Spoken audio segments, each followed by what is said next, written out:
sanajan awak kurang sehat, sanajan awak kurang seteret, ketika ruh urang tadi urus, ketika ruh urang tercager, maka naon hartina ieu boga awak sehat lantaran ruhani negering. Kanyahoan ruhani negering kumaha kiai? Kanyahoan ki ruhani negering mah kieu, dahar mah gembul nginum mah loba, nonton TV ti isuk datang ka zohor kuateun, tapi ketika aya pengajian heuae bae. Ieu rohani negering. Ketika aya suara azan lain gegeraan ka masjid, ieu rohani gering. Ketika aya siraman-siraman ruhani nyana henteu naon kitu ngaranna mencerna, ieu rohani gering. Tapi lamun neuleuh polisi abri bangga kula mah datang ke masjid asal-asal buka masyaallah. Ieu lamun eueuh imanan nya moal daek ka masjid aya imanan. Sanajan di pandidieuna aya balokan, aya bintangan, tapi tetep bae awak sakadar awak lah dek disujudkeun ka Gusti Allah, pan hebat. Nah, ieu lah istimewa jasa. Sallallahu ala Muhammad sallallahu alaihi wasallam. Alhamdulillah wassalatu wassalamu ala rasulillah wa ala alihi wa sahbihi wa mawala, amma ba'du. Qala Allah ta'ala fil Qur'anil Karim wa huwa asdaqul qailin. A'udzu billahi minasy syaithanir rajim. Wa dzakir fa inna dzikra tanfa'ul mu'minin. Al-ayat. Langkung tipayun urang sami-sami nganggakeun puja sinareng puji ka Gusti Allah anu Maha Suci. Parantos masihan tina rupa-rupa nikmat ka urang sadayana, terutama nikmat anu kacida pisan ageungna nyaeta nikmat iman sinareng Islam. Sholawat sinareng salam mugia dilimpahkeun ka junjunan alam Kangjeng Nabi urang Kangjeng Nabi Muhammad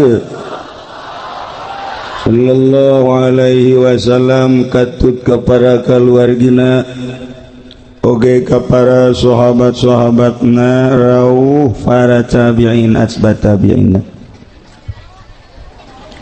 al-mukarramun para alimil ulama, para asatid, para tokoh masyarakat, bil khusus ka kesepuhan orang di dieu Kiai Haji Muhammad Ilyas, oge anu sok katingali di Cilongok Kiai Haji Madhali, tur seueur-seueur deui para kiai, para ustaz, urang doakeun mudah-mudahan para kiai diparanjangkeun umurna, dibere sararehat, jang nanjirkeun agama Allah subhanahu wa ta'ala. Urang doakeun deui nu lain kiai mah mudah-mudahan ulah teu aya kapolsek marahnya na.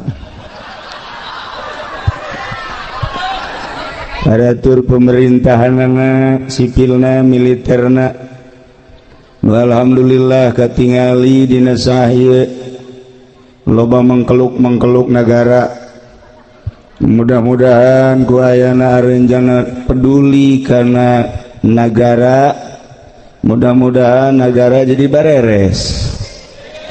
Aya DPR di dieu janggutar atur, aya pacamat di dieu, aya polisi, aya abri, sebenarnya mah geus lengkap, tinggal balalenderna. Nu kadenge ku urang bupati aya, camat aya, lurah hambalaya, polisi loba. Nu kadenge maling malulu di negara. nuka denge ya menuka denge kebenaran di Bogor mah bupatina keur masantren. Mudah-mudahan keluar di pondok pesantren jadinya nak jurig. Tapi santri jangan nama santri orang santri ya waya maling mah maling meja.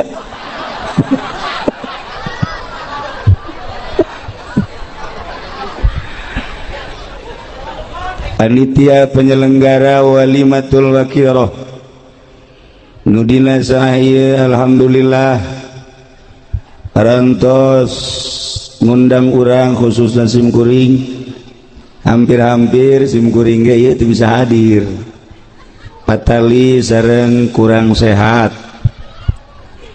nu kurang sehat mah lain naon suara ari awak mah sehat bahkan lamun ditakawin deui sia ngan sora ieu mentek lalaunan urang ngajinya kalayan inayah ti Gusti Allah alhamdulillah urang diciptakeun ku Gusti Allah jadi makhluk nupang mulya-mulyana nupang bagus-bagusna kamulyaan jeung kabagusan makhluk Allah nu ngaran manusia lantaran didukung ku dua kekuatan anu optimal hiji kekuatan fisik nomor kedua kekuatan ruhani lamun manusia geus kabogaan dua kekuatan nu dua eta ngelehkeun malaikat kekuatan fisik manusia sangat menonjol dina harti kabagusanana resep jasa orang lamun ningali hiji awewe jangkung lenjang putih gelis boro-boro ka polsek kiai ge nu geus kolot kiai kabung belengan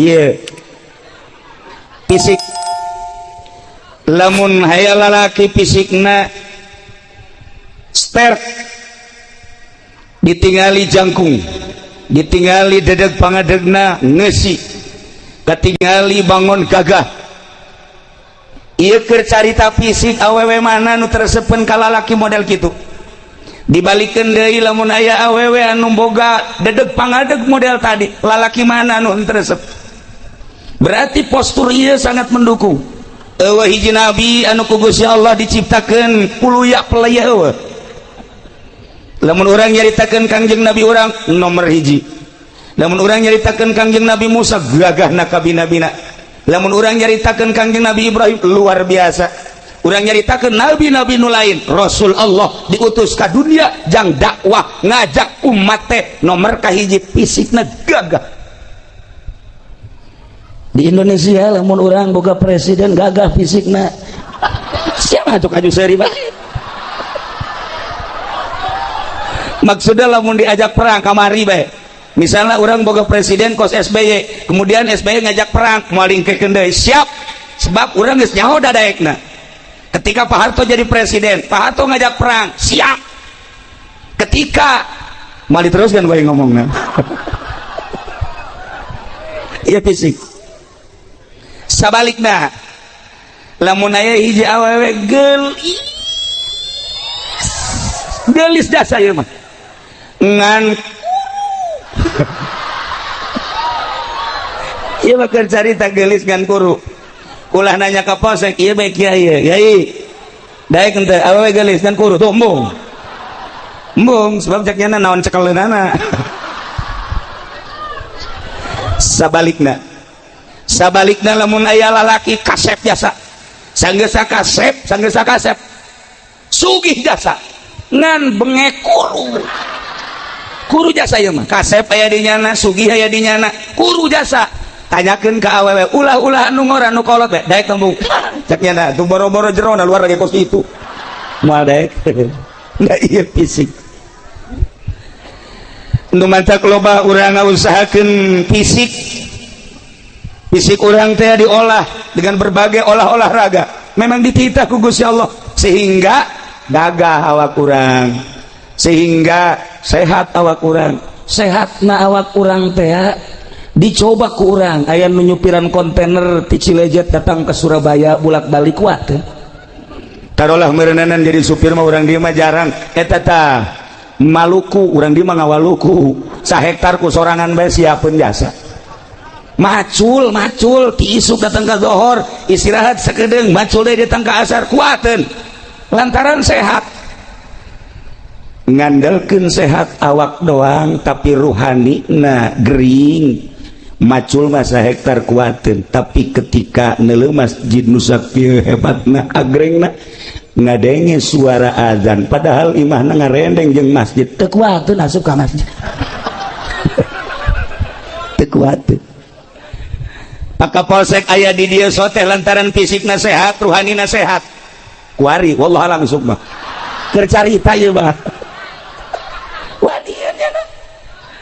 tapi lamun urang ngebogaan fisik doang sehat ruhanina teu sehat moal bisa urang ngadengekeun ayat suci Al-Qur'anul Karim moal bisa urang nyaritakeun tentang kalam-kalam ilahi nyaritakeun tentang kalam-kalam Kangjeng Nabi nyaritakeun tentang kalam-kalam ulama moal kuat mantap urang eusian geula ruhanina supaya ruhani ieu sehat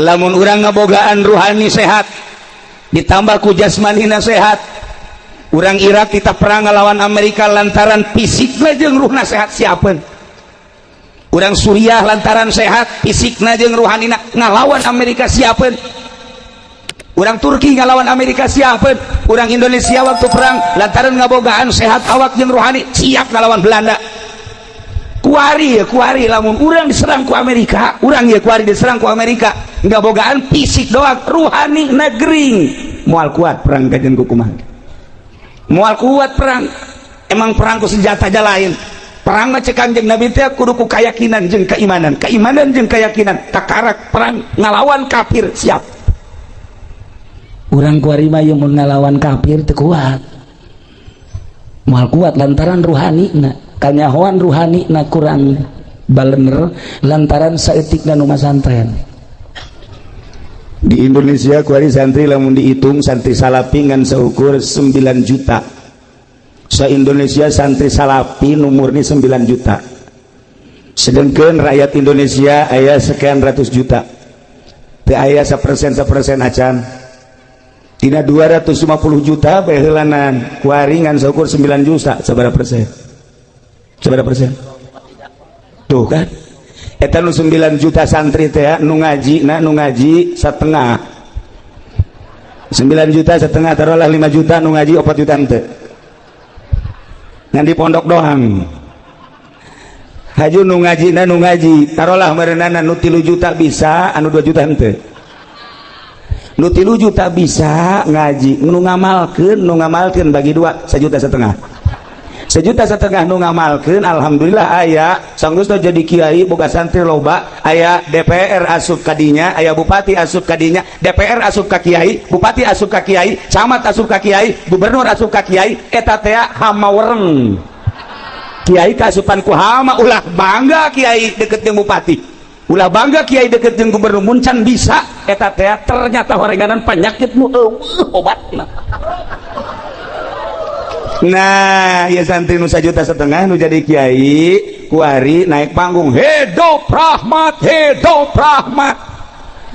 kankernya eta kiai jadi tinggal kuari 500 kiai sa Indonesia 500 kiai mal kabetrak kuari lamun perang mal kabetrak nah gitulah para jamaah kaum muslimin wal muslimat rahimakumullah dengan 2 kekuatan fisik jeung ruhani insyaallah urang bisa wauh jeung Allah dituduhkeun ku Kangjeng Nabi urang nu dilanjutkeun ku para sahabat diteruskeun ku para tabi'in atba tabi'in para aulia Allah kabelah dieuna ku para kiai nu geus wauh jeung Allah subhanahu wa ta'ala nunuduhkeun ka Allah mah kudu jelema nu geus wauh ka Allah.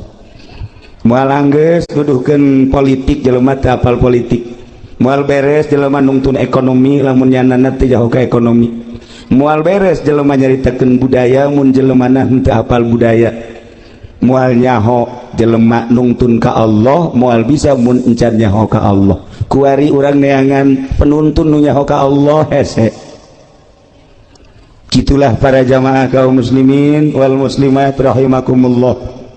Ketika boga ruh kemudian ruh urang teu diurus, sanajan awak urang sehat, sanajan awak urang seteret, ketika ruh urang teu diurus, ketika ruh urang teu cager, maka naon hartina ieu boga awak sehat lantaran ruhanina gering. Kanyahoan ruhanina gering kumaha kiai? Kanyahoan ki ruhanina gering mah kieu. Dahar mah gembul nginum mah loba, nonton TV ti isuk datang ka zohor kuateun, tapi ketika aya pangajian heuh aya bae ieu rohani negering. Ketika aya suara azan lain gegeraan ka masjid ieu rohani gering. Ketika aya siraman-siraman rohani nyana henteu naon kitu ngaranna mencerna ieu rohani gering. Lamun ibu boga salakina gagah fisikna bagus tapi ruhani na ieu teu cager. Ketika ibu dikekepan ku salaki salakina tilok salat eta berarti ibu dikekepan ku nu boga ruhani na edan. Lamun ibu boga salaki teu salat eta rohna edan sebenarnya. Sarua salaki mun boga pamajikan teu salat eta ge sarua rohna edan. Jadi lamun pada teu salat nu edan jeung nu edan sedang tong kos kitu mah. Masalah. Nu edan jeung nu edan. Kula tadi salat maghrib rencanana di dieu lantaran aya tamu heula akhirna setengah genep berangkat salat di Al Amjad. Perkiraan kula di Al Amjad salat pasti rame. Hiji masjidna agreng, dua di kota. Begitu datang kadinya langsung sawara wudu langsung kula naik ka luhur. Imamna suarana bagus wawuh kula ge imamna, makmumna dihitung aya genep. Salat maghrib tadi di Al Amjad genep, imam makmumna genep, jeung imam 7. Masya Allah teh nyampe 10 aja. Ya Allah ya Rabbi, nah berarti kan gering eta rohanina. Lamun urang carita awak supaya sehat gampang, awak supaya sehat aya dokterna nyaritakeun tentang vitamin, tentang obat dan lain sebagainya. Pat sehat 5 sempurna geus teu aneh deui. Tapi ketika ruhani urang nu gering, ieu kudu ka mana ieu? Awak urang di mana-mana sehat, ngadahar naon bae geungeunna. Ngadahar jeruk karasa mun amis-amis mun hasem-hasem. Ngadahar apel karasa mun amis-amis mun hasem-hasem. Ngadahar sayur dan lain sebagainya sehat karasa ngeunah jeung teu ngeunahna. Ruhani urang ge ruhani urang. Makananana ieu adalah salat, makananana zikir, makananana tasbih, makananana tahlil. Nah, ketika awak urang diajak salat teu daek, diajak maca Quran teu daek, diajak zikir teu daek, berarti ieu ruh gering. Eta ruh teh gering, geus teu kudu nyaritakeun ka saha-saha bae maka urang we heulanan. Hei awak, sia si ieu saminggu samingguna ieu sabaraha juz sabenerna ieu sia kabeuki sia.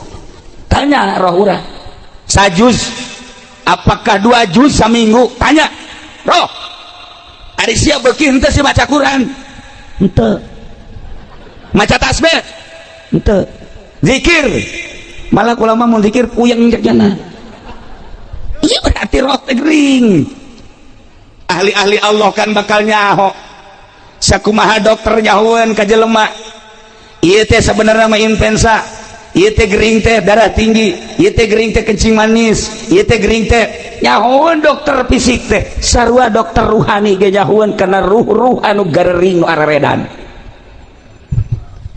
Bisa nebak sebenarnya mah misalnya kiai eta si kapolsek rohna edan apa henteu kukula ditelau. Katebak kukula bae. DPR misalnya eta rohna sebenarnya edan gering apakah nyana sehat nyaho kula mah. Bener kula. Wajan ngomong dalil ka kaler ka kidul ka wetan ka kulon, atuh dokter teh nyahoeun ieu gering, ieu sehat, ieu gering, ieu sehat. Atuh kiai ge nyahoeun. Ieu mah kiai gering, ieu mah kiai sehat atuh nyaho. Sanajan di kopeahan, di udeng-udengan, gering mah gering bae. Aduh cenah kiai ulah sok kitu aing mah dikitu bae aja. Gering. Masya Allah. Lantaran iya bupati bege bupati datang ka kiai lain rek ngaji, gubernur datang ka kiai lain rek ngaji, camat datang ka kiai lain rek ngaji, ndek ngajakan kiai diajak ka lembah nyana, kiai dek diajak ka urusan nyana, nu mantak moal bener-bener pemerintah, mantak kurang mawani di Tangerang teh lamun aya pejabat teu ngaji, kukula mah adi sia, ieu sia datang ka aing teh aing diajak ka siapa sia ku ndek ka aing, ayo gerang. Lamun aing dek diajak asia sabaraha duit sih dek merena ka aing. Tuh tungtungna mah akur jeung urang dieu. Lamun teu mani kitu mal beres-beres. Lumantak alhamdulillah PNS Tangerang mah ngaraji, camat nu ngaraji lain saeutik, lurah ngaraji lain saeutik. Alhamdulillah Jakarta ngaraji lain saeutik. Cuman DPR Bogor doang nu teu deuk ngaji goblok. Kaditu ini dia mah ngaji, ini dia mah. Numantak bupati na kagula masih di Tangerang. Sebab kagula mah carakan bae. Bupati los. Namun gelut-gelut tapi duaan. Bawa budak mah nya mah gelut. Keur carita ieu urang babarengan. Ja DPRG engke mah pae. Ja bupati ge engke mah maot. Ja gubernur engke mah modal. Presiden mah geus lain modal koit. Kiai sarua koit. Besi aing ditangkap siapa presiden koit. Kiai ge koit goblok. Sarua pada pae koit. Nah ketika pae awas awak nu ieu roh nu ieu nu bakal berhadapan jeung Gusti Allah, bakal ditanya sabaraha umur maneh di dunia ku aing dibere cek Gusti Allah, digunakeun naon umur sia, digunakeun naon mata sia, ceuli sia, irung sia, sunggut sia, beteng sia, suku sia jeung leungeun sia, dek lompat ka mana ketika urang diadili ke hisab garana di hareupeun Allah. Da sarua tuh ulah sok mangpang meungpeung. Nah nu mantak ieu urang gunakan fasilitas nu aya nu dibikeun ku Gusti Allah, urang dibere ilmu pakai ibadah ka Gusti Allah, urang dibere wawasan urang pakai ka Allah, urang dibere jabatan pakai ka Allah, urang dibere harta urang pakai ka Allah. Mantak naon jasarua atuh bakal paeh berhadapan jeung Allah. Mantak wali Allah mah engke berhadapan jeung Allah isin amat maning kuari urang bisakeun berhadapan jeung Allah.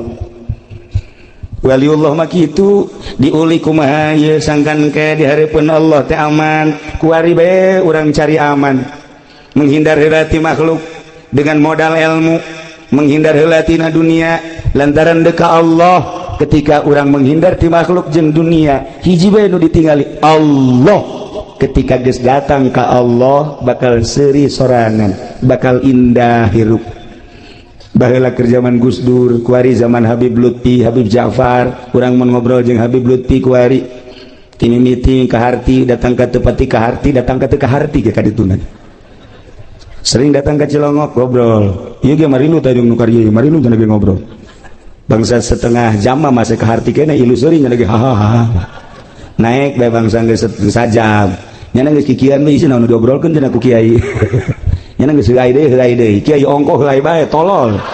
Terus naik asal geus sajam setengah 2 jam geus kararieu bae.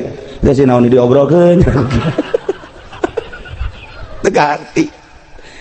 Ju geus beres teh geus balik ka Habib Lutfi biasa jam 3:30 balik lah. Naranya ka kula, Kiai, ai tadi si obrolan anak hati, ai geus saruan teu. Resep doang resep. Lamun nyaritakeun ayat imiti dinahuan dibilagahan datang ke rahasia, datang ke lumpat rahasia tek masya Allah otak dibere kos kitu ku Gusti Allah. Ya Allah ya Rabb, baheula keur jeung Gus Dur ketika ngabahas tentang ayat nyana jago jasa tak ya Allah ya Rabb, kitulah ahli-ahli Allah. Nah para jamaah kaum muslimin wal muslimat rahimakumullah, ialah awak urang nu ku Gusti Allah diberi anugerah seperti kieu contona ruhani teu kadeuleu aya lain ku ahli nama, tapi urang bersyukur roh urang wauheun jeung Allah lantaran urang maca 2 kalimat syahadat, maca kalimatun thayyibah la ilaha illallah, cukup sakitu ge ku maca syahadat, maca la ilaha illallah paeh surga. Beuh mantep biasa. Teu kudu salat cenah kiai, dik salat teh henteu. pokoknya asal maca la ilaha illallah surga. Bah tuh kos gitu baca teu kudu salat atau lo saya mesti ditahan salat. Nu penting mah asal maca la ilaha illallah ka surga. Sakitu bae. Engke cerita di akhirat aku mah itu urusan di akhirat aku masih ya. Jatuh bae aturan-aturan anak. Nah, urang kuari dibere ilmu ku Gusti Allah. Macem-macem nu aya di otak urang. Ketika urang neuleuh lapangan lega kemudian aya gawangan. Ilmu urang nanya ka urang. Cak urang teh aya eta si paranti naon mun urang neuleuh lapangan aya gawangan ditanya ku urang ari eta tempat paranti naon jawab pasti paranti maca sholawat tuh seri berarti pinter kan lain paranti main bola. Ketika urang berangkat deui ningali euy kantor balai desa wah iya di dieu lah berarti aya lurah di dieu lah aya RW aya RT tempatna di dinya ieu kantor balai desa. Bertanya-tanya kan di otak orang aya teh sih tempat naon sih kantor balai desa. Oh paranti maca Quran gideg lain berarti kan paranti ngurusan SPPT. Lompat deui urang ka kota ke Bogor aya di kantor DPR. Wih bertanya-tanya di benak hati urang aya eta kantor DPR teh paranti naon eta beuh paranti zikir cakate urang lain paranti naon ngurusan rakyat maksudnya ngurusan rakyat guys ulah diteruskeun sia nu nyaho otak urang teh leumpang. Ketika leumpang deui ningali aya bangunan di dinya na majelis taklim oh ieu lah tempat paranti main gapeh ya lain otak urang jalan leumpang lain paranti ngaji liwat deui ka ditu wow Kapolsek mah iyalah tempat polisi di jerona setan jeung jurig belum ditangkepan kan punyana jurig tangkap setan tangkap masukkeun ka dinya penting nya nama kuat berhadapan jeung setan jeung jurig sebab nyanana pernah jadi setan mata kuat nya nama tuh oh salah itu urang mah lewat polsek nyaho urang. Nah ketika orang lewat ningali bangunan seperti itu benak hati orang bertanya-tanya aya teh si bangunan naon oh masjid tanya deui paranti naon sih eta masjid wallahu alam goblok sia teu nyaho ka masjid tanya otak urang teh tanya aya teh bangunan naon masjid paranti naon bejana mah paranti sholat bejana udah emang mentak bejana aing can pernah kadinya jadi setiap neuleuh naon bae leumpang otak urang nu mata lamun di negara ieu teu rapi-rapi bodoh lantaran otak urang leumpang setiap neuleuh naon bae ge leumpang ieu naon peruntukanna naon ieu naon peruntukanna naon ieu naon peruntukanna naon atuh leumpang nu mata urang dititah tafakur ge dina ilmu thariqah teh aya khidmat aya tafakur aya zikir aya muraqabah aya muhasabah eta teh jang minterkeun diri supaya wauh jeung Allah urang teh bakal pinter geura ge ku tafakur ku mikir bae heula bakal pinter. Nah ketika urang ningali sosok ieu bangunan oh ieu masjid paranti naon paranti ibadah ka Gusti Allah wudi'a lis salat khususna diperuntukkan jang salat ieu masjid nu mantak lain samarangan ieu masjid teh lantaran cek Kangjeng Nabi basyiril masyaina bubunga cek Kangjeng Nabi cek Gusti Allah Muhammad jelema-jelema anu laleumpang leumpang ka mana ilal masajid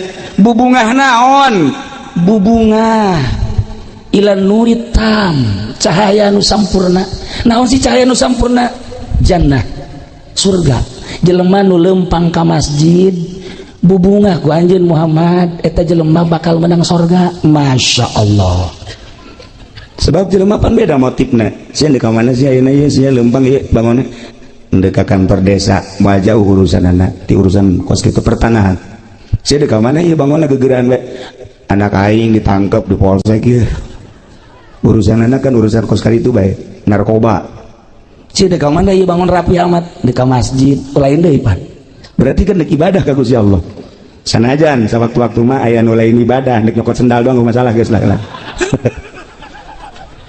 tuh ya cek Kangjeng Nabi bungakeun gereja jelema nu lempang ka masjid mah bakal dibere sorga. Ya Allah ya Rabb.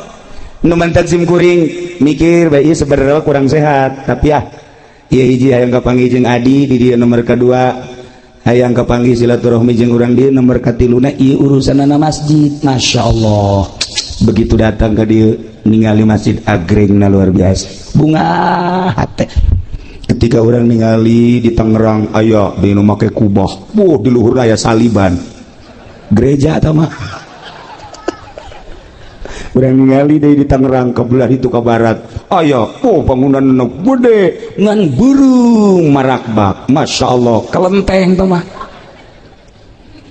Orenganan di Indonesia teh kompetisi aya nu ngabangun gereja teu eureun-eureun, aya nu ngabangun kuil teu eureun-eureun, aya nu ngabangun kitu kelenteng teu eureun-eureun, aya nu ngabangun masjid teu eureun-eureun.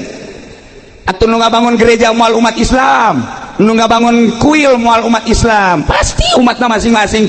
Nu ngabangun masjid ge moal orang Kristen, nu ngabangun masjid pasti umat Islam. Innama ya'muru masajidallah man amana billah wal yaumil akhir. Moal orang Kristen lu ngabangun masjid mah pasti jelema nu iman ka Allah, nu iman ka yaumil akhir. Wa aqama shalah jeung nu ngadirikeun shalah wa ataz zakah. Iyalah jelema asal daek bangun masjid berarti neuk nembongkeun iman nu aya di dadana. Sebab si Kangjeng Nabi al masajidu buyutullah, masjid adalah imah Allah. Tudiu li ahli sama, cang jang ahli langit. Kama tudiu sakumaha caangna nujumus sama li ahli ardi. Lamun malaikat nu aya di alam malakut di luhur ningali kahandap kieu loba nu cararaang eta teh masjid-masjid jeung musola-musola. Sakumaha urang lamun urang ahli bumi ningali ka langit, begitu ningali ka langit loba bintang-bintang. Urang ningali ka langit loba nu caraang di luhur langit bentang-bentang, malaikat neuleuh ka handap loba nu caang ieu adalah masjid-masjid. Malaikat turun neuleuh cacaang set ka masjid. Culek-culek malaikat, mana imamna ya? Dideuleuh. Dideuleuh mana muadzina cek malaikat. Dideuleuh mana makmumna. Malaikat turun di luhur. Ya Allah, cak Kangjeng Nabi tudiu li ahli sama, ieu masjid teh nyaangan ka ahli langit turunnya na. Mentak ulah kaget. Lamun urang salat sorangan di masjid jam 1 jam 2 di dieu. Salat sorangan sholli Allahu akbar. Engke aya nu ditukangan urang. Ngana milu Allahu akbar. Ulah kaget. Eta teh malaikat milu jeung urang. Allahu akbar. Nyana ge Allahu akbar. Urang geus rada empot-empotan. Isi malaikat apa nu tadi disolateun teh ye. Rempan. Irempan ieu. Kapolsek Onam nyana mah lamun aya nu salat nyana keur beut salat teuting sorangan Allahu akbar. Allahu akbar. Sami Allah, milu di tukang sami Allah gua tembak lu. Emang setan bisa ditembak ya moal? Cek setan gua kentutin lu. Asana kapolsek elek ku setan.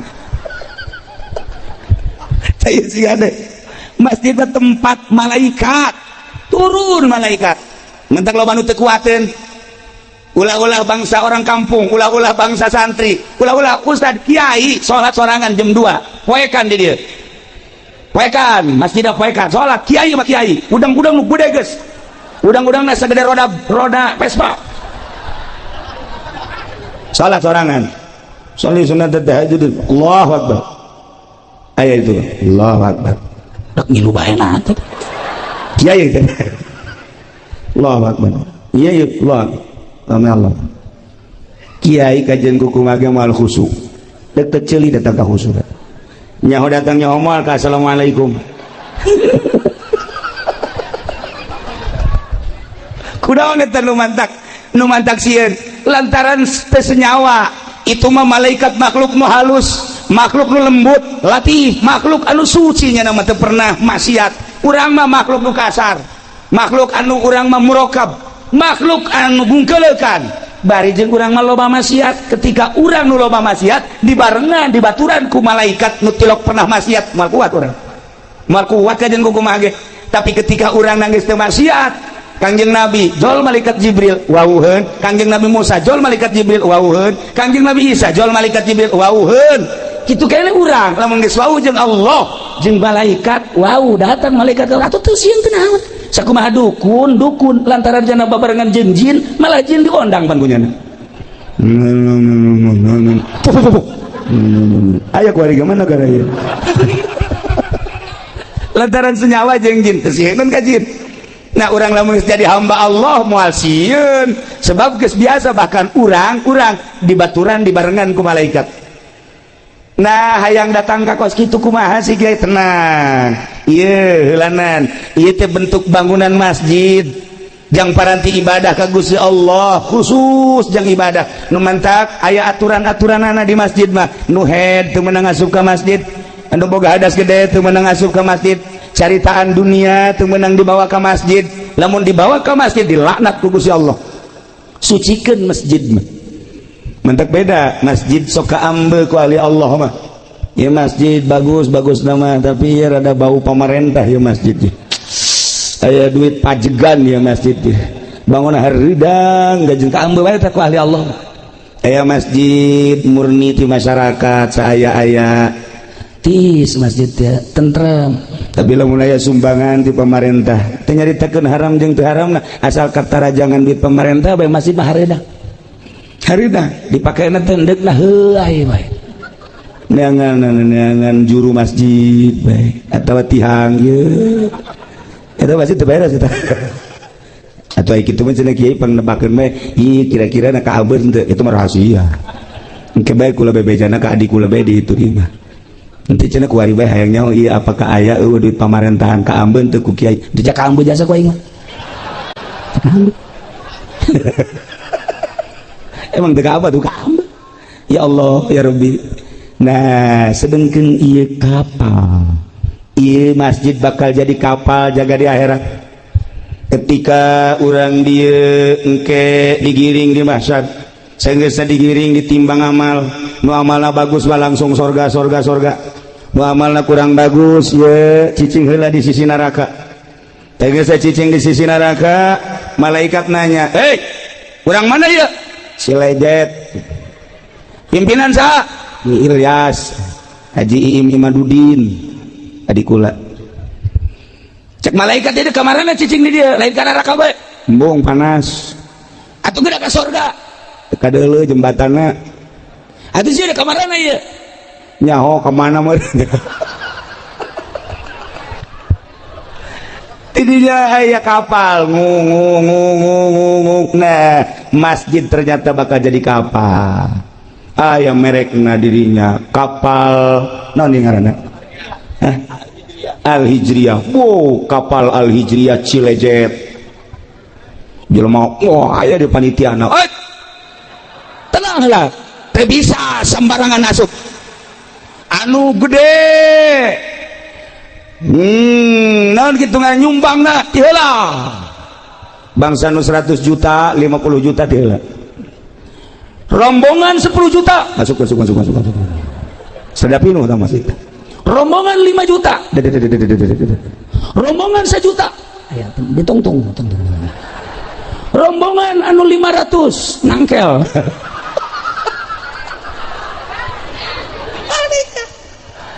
Teu bisa asup ka teu bisa tuh. Yang geus aya pan karcis-karcisna. Mulai dek diberangkatkeun ieu ku panitia tinggal nu nangkel bae aing mah duh jakeun aing teu milu aing butuh aing milu ieu pan suku ka hadap. Panas. Teu meunang naik cenah teu meunang. Ieu sakitu ayana. Berangkat. Masya Allah indah jasa horenganan. Ieu teh bakal jadi kapal. Pas tengah-tengah neraka bocor. Bocor. Kapal bocor. Anu di tengah wae panas. Kunaon bocor. Bocor kapal bocor. Wah, marangtung untuk kabeh lantaran bocor atuh. Biasa teh ada kaluhur. Cak panitia, kok bisa bocor kieu? Naon ya? Coba. Malaikat datang. Ieu kunaon jadi bocor? Diambean ku malaikat. Duit bupati.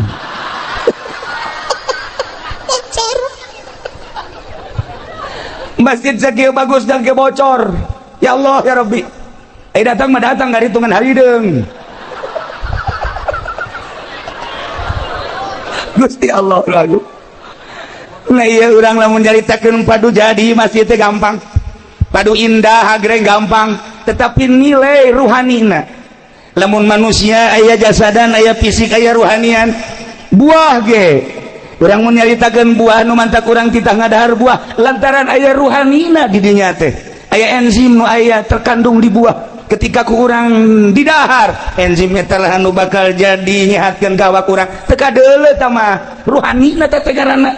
Masjid ge sakadar jadi mah gampang bae, proposal terus bae diaben-abenkeun, tetapi ruhanina masyaallah. Lamun baheula zaman almarhum abah kula aya tamu ti seberang di Aceh, tamu terus ka Merak, ti Merak langsung ti mana ka Merak, jadi tuh heula ti Bakauni ka Merak, ti Merak nyana deuk leumpang ka Cilongo ka abah.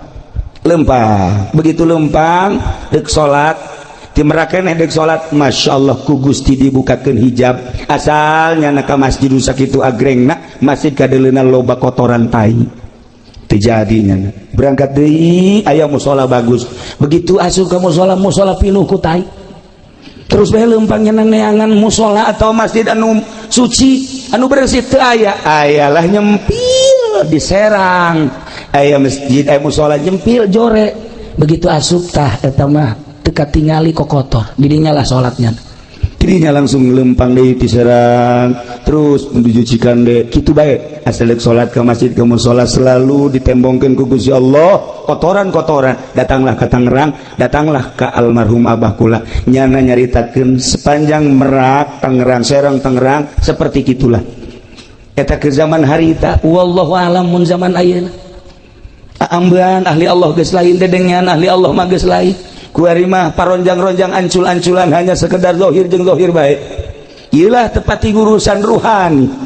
Lamun kiai ngurusan zahir jeung batin, lamun ustad ngurusan zahir jeung batin, lamun lurah ngurusan zahir jeung batin, lamun pemerintah ngurusan zahir jeung batin. Jadi titah kapan urang sebagai ulama jeung umaroh titah berdampingan lantaran dua simpani eta beres dua eta beres umat, teu beres nu dua eta moal ecreg umat. Ditita urang teh babarengan asal sahiji haluan ka Allah.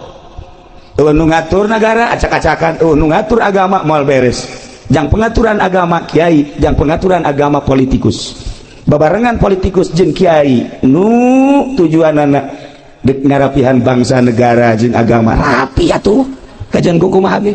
Itulah para jamaah kaum muslimin wal muslimat rahimakumullah. Nah iyalah masjid buyutullah, imah Allah nu dina Al-Quran dijelaskan fi buyutillah, fi buyutin adzinallah an turfa' wa yuzkaru fiha ismuhu yusabbihu lahu fiha bil ghudwi wal asal rijalul la tulhihim tijaratu wala bay'un an dzikrillah wa iqamis shalah wa ita'iz zakah yakhafuna yawman tataqallabu fihi al qulub wal absar wallahu a'lam bimuradi.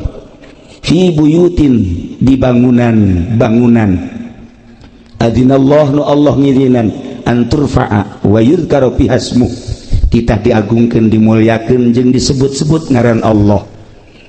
Allah teh nyebutkeun hiji bangunan nu silahkeun asma kaula disebut, asma kaula ditutur, agungkeun bangunan eta, mulyakeun bangunan eta, jang paranti nyebut asma kaula, jang paranti nutur kaula.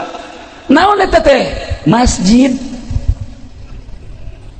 Yusabbihu lahu fiha bil ghudwi wal asal. Silakan sucikan Allah di masjid dek isuk dek sore terus daya eureun-eureunna paranti nyucikeun Gusti Allah ialah masjid. Urang beda wiridan di imah, salat urang di imah, sholli sunatul hajat, Allahu akbar, beres ngawirid urang. A'udzubillahi minasyaitonir rajim. Il qala Yusuf li abihi ya abati inni ra'aytu 'ashara syamsan li sajidin baca 75 tiupkeun ka arah sarwiti. Urang ngawirid di imah angel kadi ijabah, coba di masjid sholli Allah beres. A'udzubillahi minasyaitonir rajim inni ra'aytu 'ashara qala Yusuf li abihi ya abati nu kuduna 7 poe sarwiti kakarak daekeun 3 poe geus edannya di masjid barahin deh. Kita wiridan di masjid dek jadi dek enten di masjid mana di masjid fi buyutin adzinallah an turfa wa yuzkara fiha ismuhu yusabbihu lahu fiha bil ghudwi wal asal. Saha teh anu kos kitu teh rijalul la tulhihim tijaratu wala bai'un, jelema-jelema anu teu disibukkeun ku perdagangan, nu teu disibukkeun ku jual beli, sanajan keur dagang, sanajan keur jual beli, sanajan keur tani, sanajan keur di kantor, ketika ajakan Allah datang, ninggalkeun dagangan, ninggalkeun sawah, ninggalkeun kantor, rijalul la tulhihim tijaratu wala bai'un an dzikrillah wa iqamis shalah wa itaiz zakah. Kunaon sih make kos kitu keur di sawah ngadenge suara azan padahal keur macul ngadenge Allahu akbar cak petani pacul hampurannya mana hendak disimpen heula di galeng titip ulah ka mana manehnya cak pacul aing mah ka mana cici cak pacul ka mana salat polisi di kantor Allahu akbar periwit ditendeng ngampura heula periwit cak periwit ka mana panggilan Allah leuwih mulia batan maneh mangga tuh kan di DPR Allahu akbar tinggalkan kantor dek ke mana cak warsi teh keluar dek naon dahar beda DPR malah ini ke masjid atuh beres di DPR ya Allah ya Rabb Gusti Allah doaku iya masjid rijalul la tulhihim tijaratun wala bai'un an dzikrillah wa iqamis shalah wa itaiz zakah.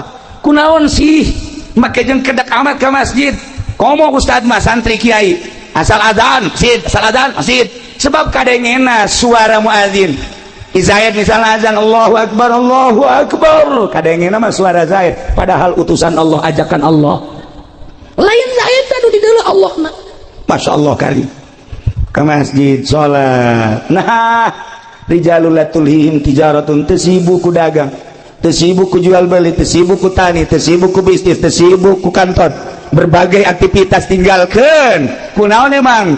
Ya khafuna yauman, sieun ka hiji poe nu mana? Poe anu tataqallabu fihil qulub wal absar, anu bakal goncang hate jeung mata. Neuleuh naon? Neuleuh pandangan neraka. Rempan jasa lamun urang ningali engke jaga poe yauman tataqallabu fihil qulub wal absar. Nu mantak ahli Allah mah cepet ka masjid lantaran inget ka yauman tataqallabu fihil qulub wal absar neraka kiamat. Nu mantak para pejabat urang lamun di Jakarta ningali indah jasa ketika datang waktu salat nyana teh mukaan sapatuna kula sering salat di Tangerang polisi dibuka sapatuna kula kieu bae di sisi cek kula teh kiai mah teu kudu muka sendal jeung teu kudu make sapatu jeung make sendal babarieu kiai jatuh make calana tinggal wear doang panjang babari kan eta mun deuk kiai deuk naon ge kitu bae meureun maksudna tinggal nyingsatkeun bae. Tapi lamun neuleuh polisi abri bangga kula mah datang ke masjid asal-asal buka Masya Allah. Ieu lamun eueuh imanan nya moal daek ka masjid aya imanan sanajan di dieuna aya balokan aya bintangan tapi tetep bae awak sakadar awak lah dek disujudkeun ka Gusti Allah pan hebat. Nah ieu lah istimewa jasa kunaon eta polisi nu daek salat inget ka yauman tataqallabu fihil qulub. Eta abri nu daek salat inget ka yauman tataqallabu fihil qulub.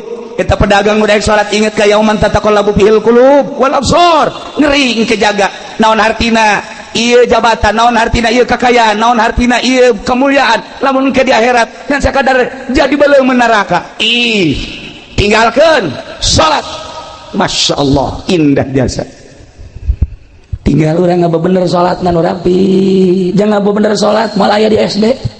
Pernah di SD di Pagahan sholat nu rapi di SMP beuki SMK beuki tawuran ka belah ditu SMA moal aya sugan di Trisakti aya ngaberesan sholat di UGM sugan ngaberesan sholat moal aya di UIN atuh guruna ge guruna teu barisan sholat maksudna sholat nu asli anu tanha anil fahsya'i wal munkar sekedar kuka mabal aya sholat lebih.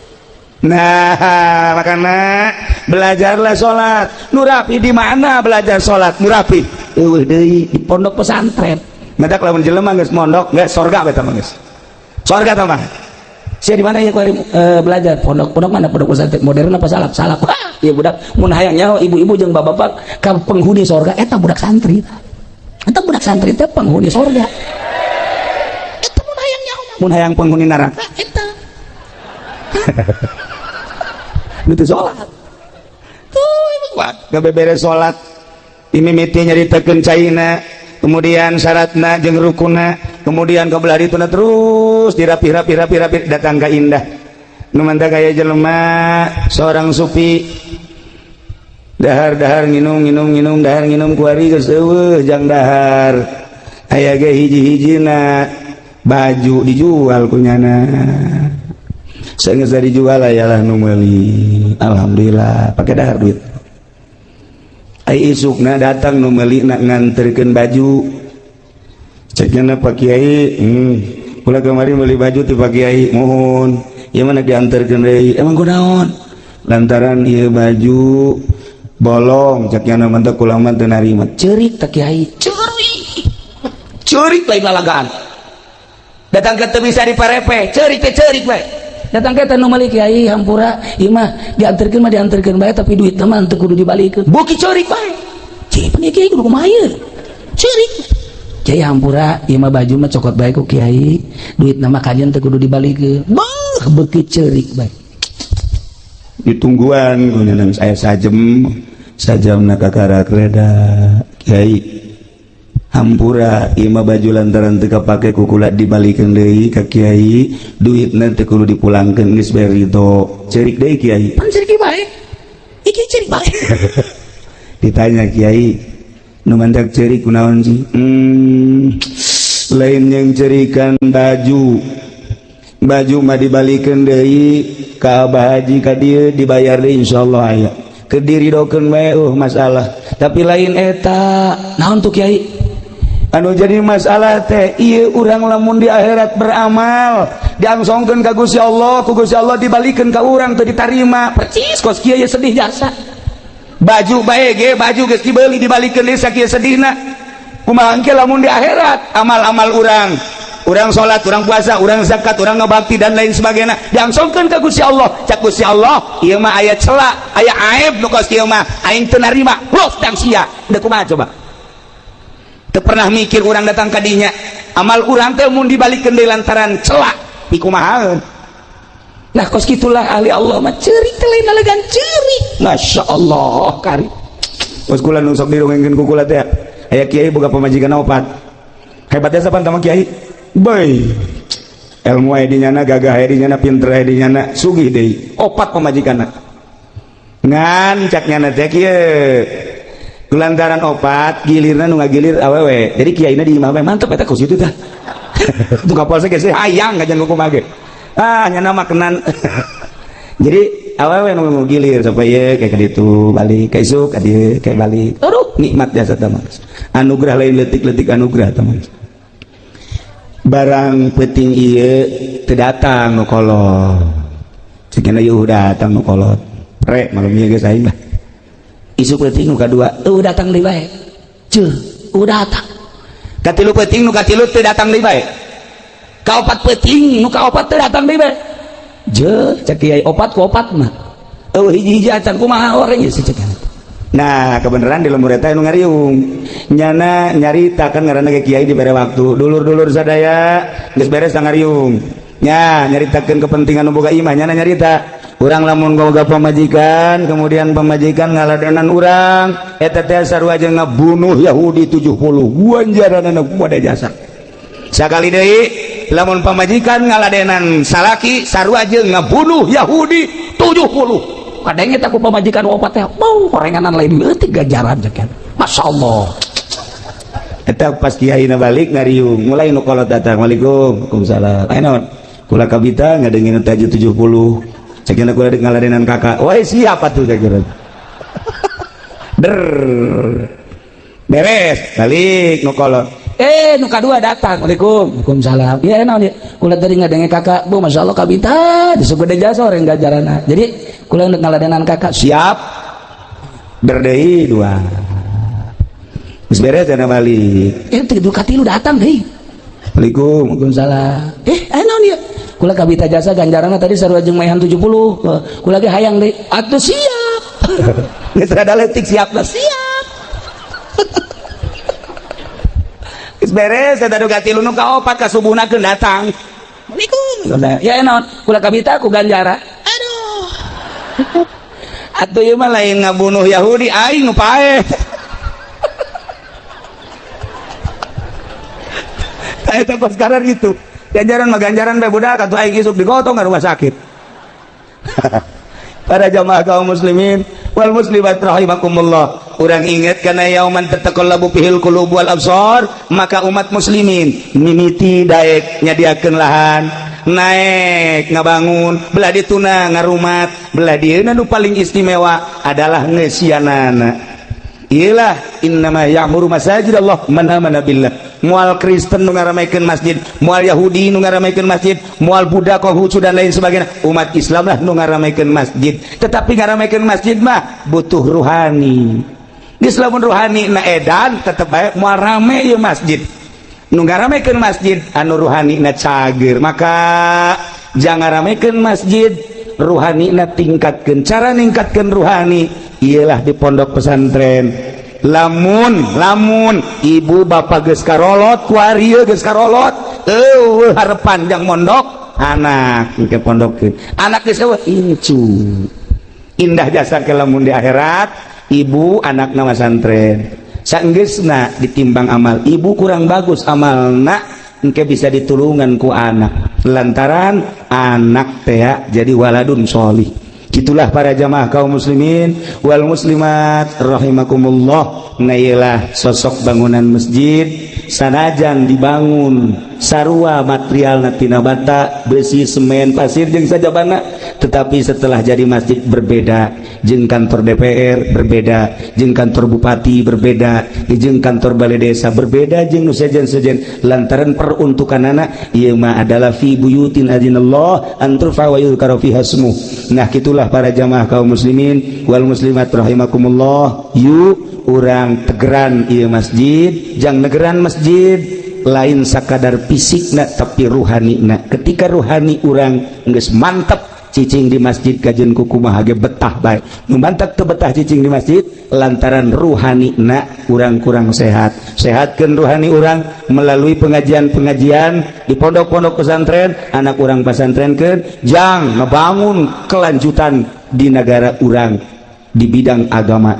Itulah para jamaah kaum muslimin wal muslimat rahimakumullah. Apunten tina samudaya kalepatan sareng kakiranganana, mobil khusus pisan ka para inohong-inohong di kabupaten, oge ka para kiai-kiai sadacan urang kitu naon selesai urang ngadoa heula ka Gusti Allah. Allahumma shalli wa sallim ala sayyidina Muhammadin fil awwalin wal akhirin wa barik wa sallim wa radiyallahu ta'ala an sadatina ashabi sayyidina Rasulillah ajma'in. Amin ya Allah ya rabbal alamin. Allahumma arham ummat sayyidina Muhammad, Allahumma ajbur ummat sayyidina Muhammad, Allahumma aslih ummat sayyidina Muhammad, Allahumma farrij an ummat sayyidina Muhammadin sallallahu alaihi wasallam. Allahumma anfa'na bima 'allamtana wa 'allimna ma yanfa'una wa zidna ilman wa yaqinan wa zidna ilman wa yaqinan wa zidna ilman wa yaqinan walhamdulillahi ala kulli hal wa na'udzu billahi min kulli hali ahli an-nar. Allahumma hdina siratal mustaqim, Allahumma hdina siratal mustaqim, Allahumma hdina siratal mustaqim, siratal ladzina an'amta 'alaihim minan nabiyyin wasiddiqin wa syuhada'i wa sholihin wa hasuna ulaika rafiqa, dzalikal fadlu minallahi wa kafa billahi 'alima. Wa shalli wa sallim ala jami'il anbiya'i wal mursalin walhamdulillahi rabbil alamin. Hapunten tina samudaya kalepatan sareng kakiranganana sakitu pihatur tisim kuring, wallahul muwaffiq ila aqwamit thoriq. Wassalamualaikum warahmatullahi wabarakatuh. Sallallahu